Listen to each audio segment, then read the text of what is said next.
जय हिंद। मैं हूं कर्ण दानवीर और आप देख रहे हैं मेरा YouTube चैनल दानवीर सिंह।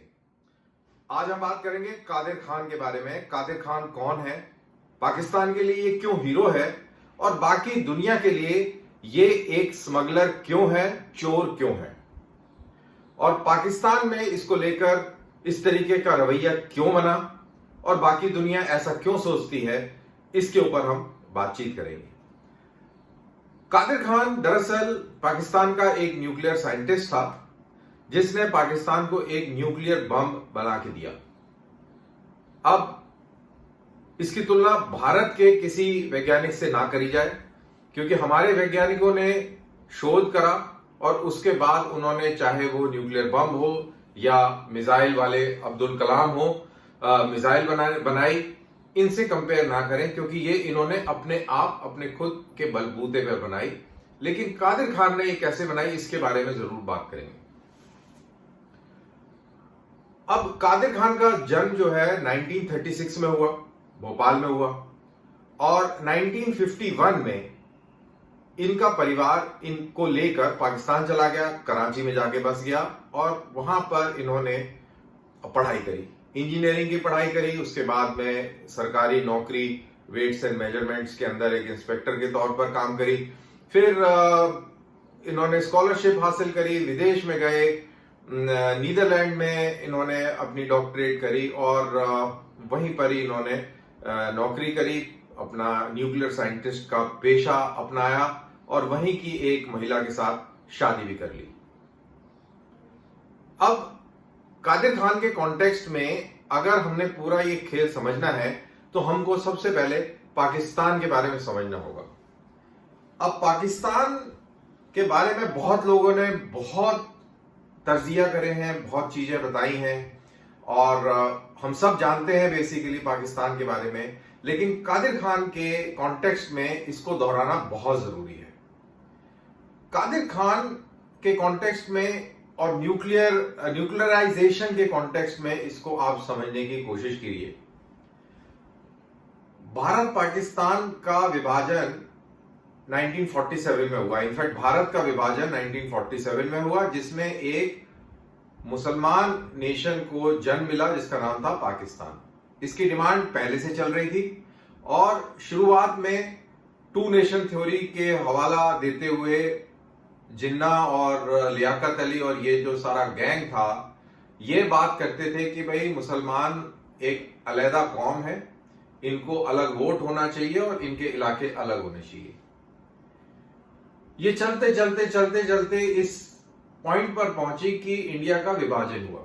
इंडियन लीडर्स का ये पॉइंट था कि भाई ऐसा कुछ नहीं है, सब बराबर है, डेमोक्रेसी के अंदर सब एक साथ रहेंगे और वोट के दम पर अपने इलेक्शन करेंगे और अपनी सरकारें चुनेंगे।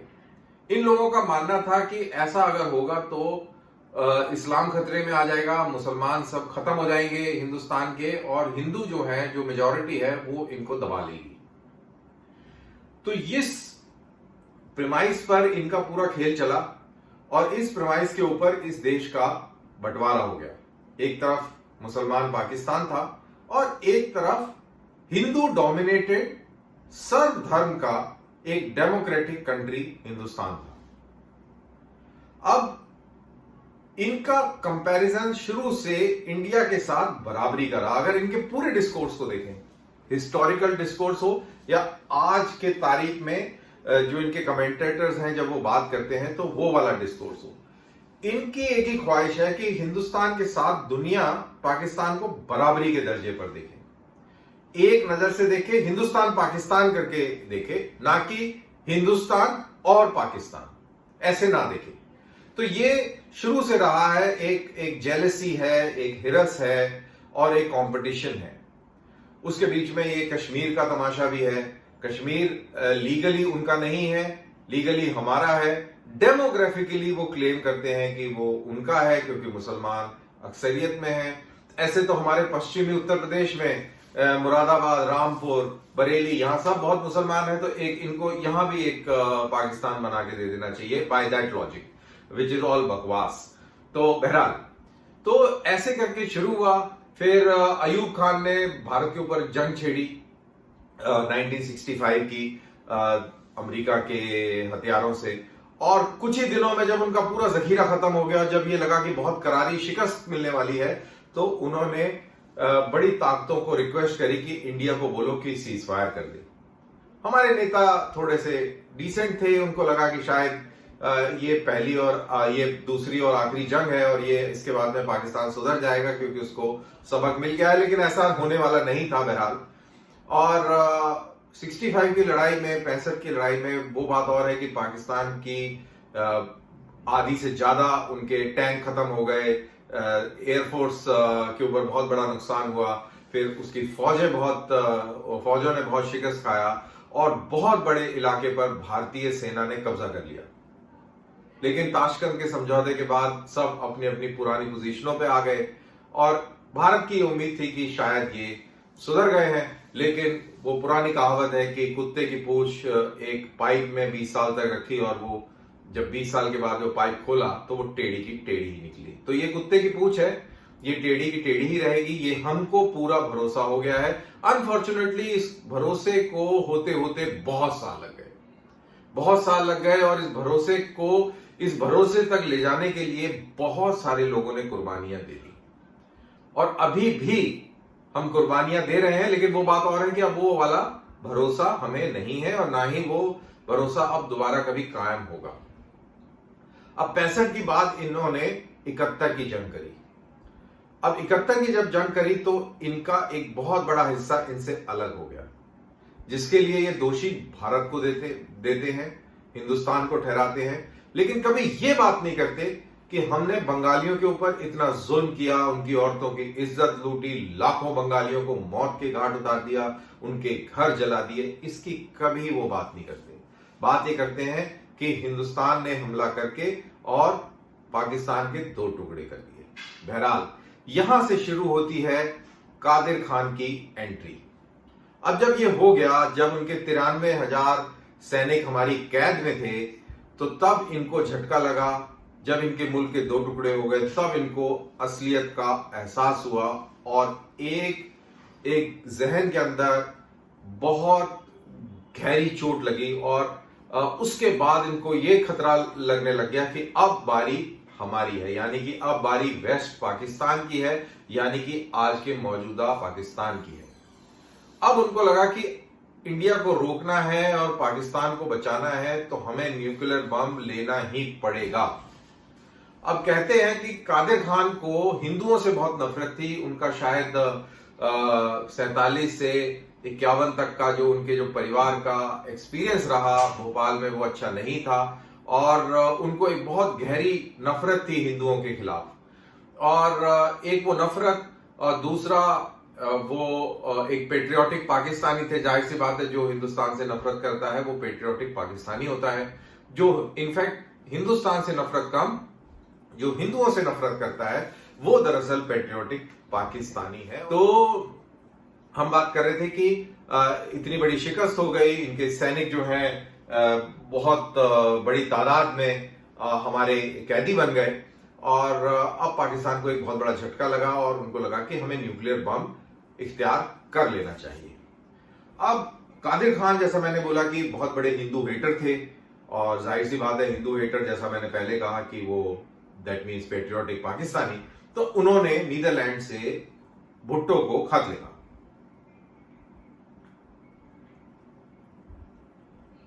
उस खत में उन्होंने ये इच्छा जाहिर करी कि अगर आप मेरी मदद लेना चाहें तो मैं आपकी मदद कर सकता हूं और न्यूक्लियर बम बनाने में मैं आपका पूरा साथ और सहयोग दे सकता हूं। मैं ऐसी जगह पे बैठा हूं जहां से मैं आपके लिए बहुत कुछ कर सकता हूं। भुट्टो ने उनको बुलाया, उनसे बातचीत करी और उसके बाद में उनको ये जिम्मा सौंप दिया गया।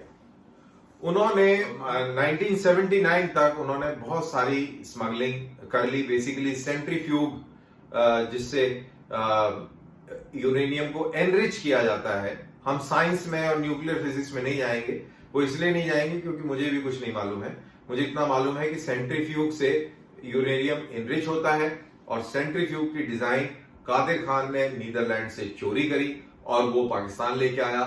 पाकिस्तान के अंदर कोटा में जो इनका जो न्यूक्लियर रिएक्टर और जो भी लेबोरेटरी है वहां पर इन्होंने इसको तैयार किया और उसके बाद एनरिच्ड यूरेनियम की मदद से इन्होंने पाकिस्तान के लिए न्यूक्लियर बम बनाया।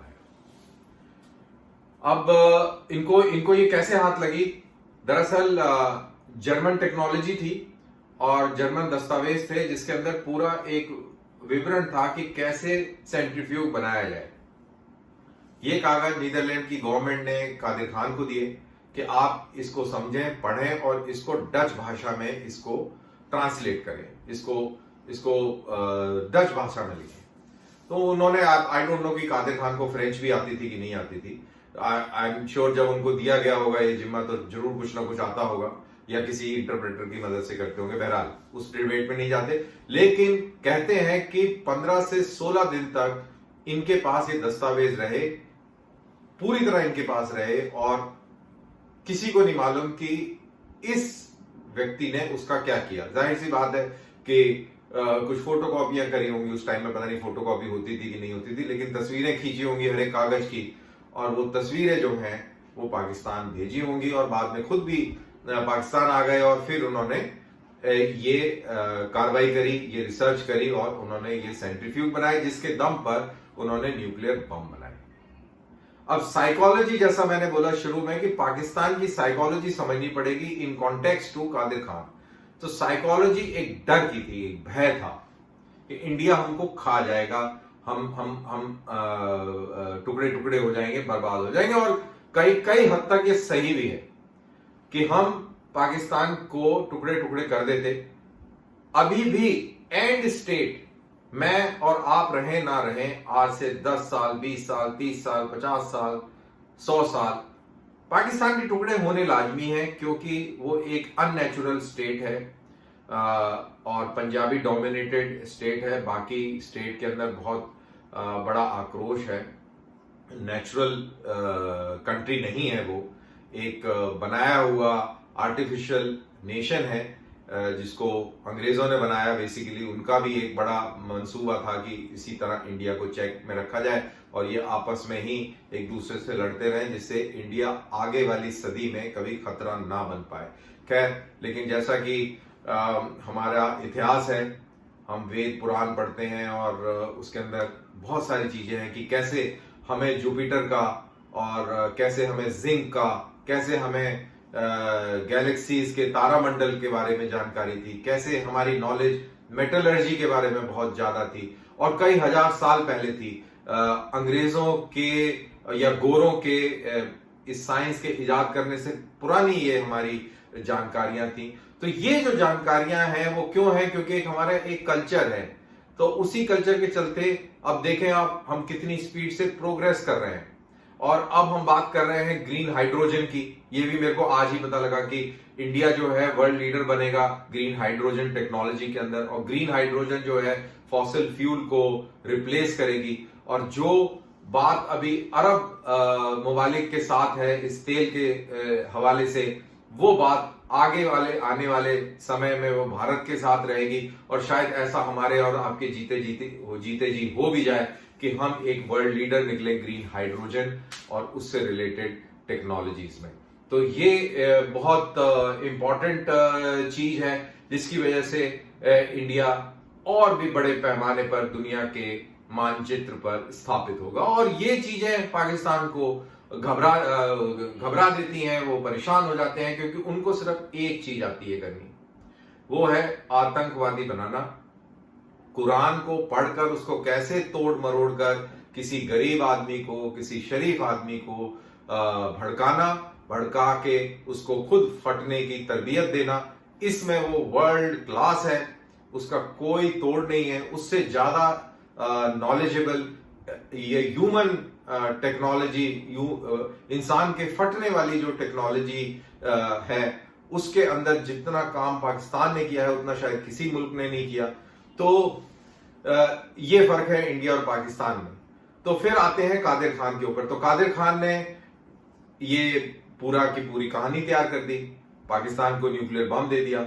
आपको याद हो कि 1986 या 7 में एक बहुत बड़ी एक्सरसाइज हुई ब्रास टैक्स। और ब्रास टैक्स में राजीव गांधी प्रधानमंत्री थे और जनरल सुंदर जी चीफ ऑफ आर्मी स्टाफ थे।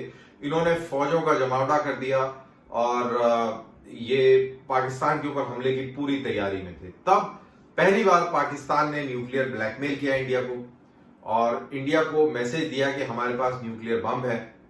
शायद हमारी उतनी तैयारी नहीं थी और वो ब्लैकमेल कामयाब हो गया। हमने पाकिस्तान के ऊपर हमला नहीं किया।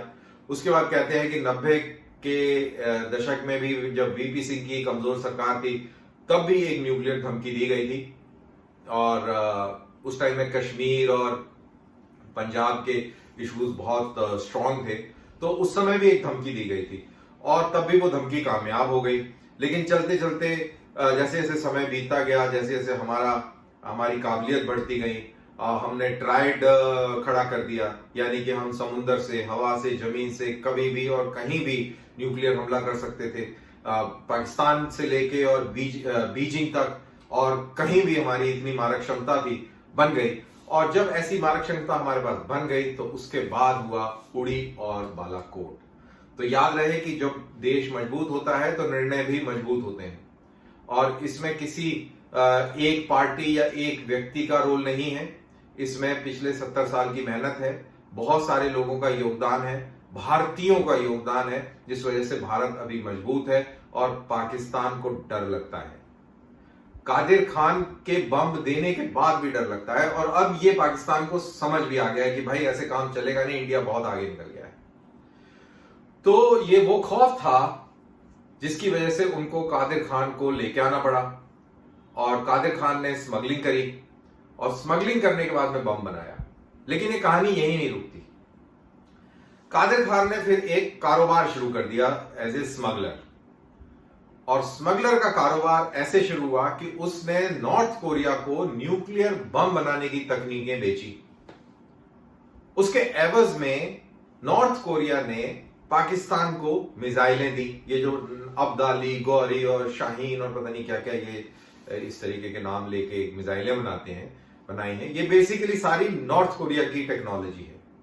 ये नॉर्थ कोरिया ने उनको टेक्नोलॉजी मिसाइल की दी, इन्होंने उनको बम की टेक्नोलॉजी दी।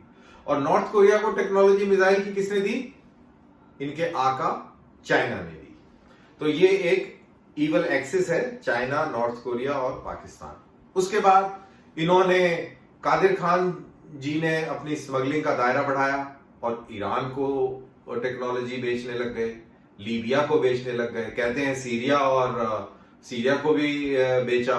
और जब सद्दाम हुसैन को बेचने गए तो सद्दाम हुसैन के कान खड़े हो गए, हो सकता है कि मेरे को ये ट्रैप करने की कोशिश कर रहे हैं, तो शायद उसने उनके झांसे में आना पसंद नहीं किया। खैर जो भी है, लेकिन ये बात बिल्कुल है कि वो पूरी दुनिया के अंदर न्यूक्लियर बम की प्रोलिफरेशन के अंदर मुलविस थे और CIA ने बहुत सारी जानकारियां हासिल करी।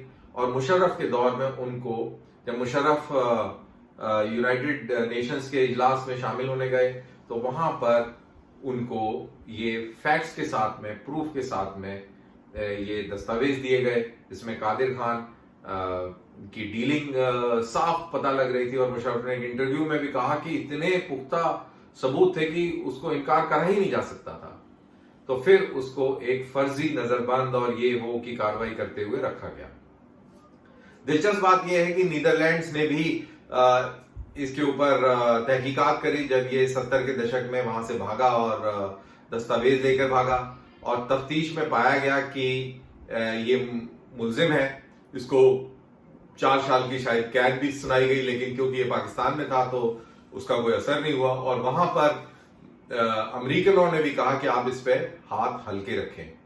और इसके भागने से पहले जब इसके ऊपर शक हो गया था नीदरलैंड को, तब भी CIA ने कहा था कि 79 के आसपास कि आप इसको इसमें ज्यादा दूर तक ना जाएं, इसको नजरअंदाज कर दें, क्योंकि तब सोवियत यूनियन अफगानिस्तान में घुस आया था और पाकिस्तान की जरूरत थी। और पाकिस्तान के पास जो टेक्नोलॉजी थी वो किसी के पास नहीं थी, और वो टेक्नोलॉजी, जैसे मैंने बताया, खुद को फाड़ने की थी। तो ये थी कहानी कादिर खान की। तो इसीलिए जहां तक लिबरल वर्ल्ड है, जहां पर ह्यूमन राइट्स की वैल्यू है, जहां पर इंसानी जान की कीमत है, जहां पर मौसीकी है, जहां पर संगीत है, जहां पर कला है, आर्ट है, जहां पर टेक्नोलॉजी है, जहां पर लिविंग स्टैंडर्ड्स है, जहां पर डेमोक्रेसी है, वहां के लोग इसको स्मगलर्स मानते हैं, आतंकवादी मानते हैं, और पाकिस्तान के लोग इसको मसीहा मानते हैं, इसको हीरो मानते हैं कि इसकी वजह से पाकिस्तान बच गया, टूटने से बच गया। और भी ज्यादा बुरे हाल हो जाते अगर कादिर खान इनको बम बना देता। लेकिन वो भूल गए कि बंदर के हाथ में अगर उस तरह दे दे तो अपने ही गाल काट लेता है। यही समस्या अभी बनी हुई है। पूरी दुनिया को ये चिंता है कि ये इसके न्यूक्लियर हथियार कहीं आतंकवादियों के हत्थे न चढ़ जाए। जैसे तालिबान काबुल में काबिज हो गया, कहीं ऐसे ही आतंकवादी संगठन अगर इस्लामाबाद पर काबिज हो जाते हैं तो क्या होगा। तो खैर इसकी एक अलग चर्चा है। कहते हैं कि इसके भी प्लान्स मौजूद हैं, जिसमें इंडिया, इजराइल और अमेरिका और शायद रूस भी इसमें शामिल है, क्योंकि वो भी इस खतरे से महदूद नहीं रह पाएगा, महफूज नहीं रह पाएगा। तो कहते हैं कि वो भी ऑन बोर्ड है जहां तक इस सिचुएशन का सवाल है। तो आपका बहुत बहुत शुक्रिया कि आपने मेरा ये प्रोग्राम देखा। इसको प्लीज लाइक कीजिए, शेयर कीजिए। जय हिंद।